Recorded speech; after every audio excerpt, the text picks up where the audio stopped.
ഇനി നമുക്ക് അയിലക്കറി തയ്യാറാക്കി എടുത്താലോ.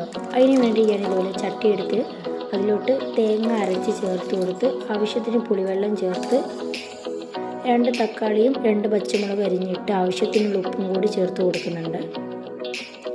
ഇനി ഞാനിത് പുറത്തടുപ്പത്താണ് ഉണ്ടാക്കുന്നത്. അപ്പോൾ ഞാനിതുപോലെ തീയൊക്കെ കത്തിച്ച് കൊടുത്ത് അടുപ്പത്ത് വെച്ച് കൊടുത്തിട്ടുണ്ട്. നമുക്ക് നന്നായിട്ട് തിളച്ച് വരണം. ആ സമയത്ത് നമുക്ക് ഇതിലോട്ട് അയില കഴുകിയിട്ട് കൊടുക്കാം.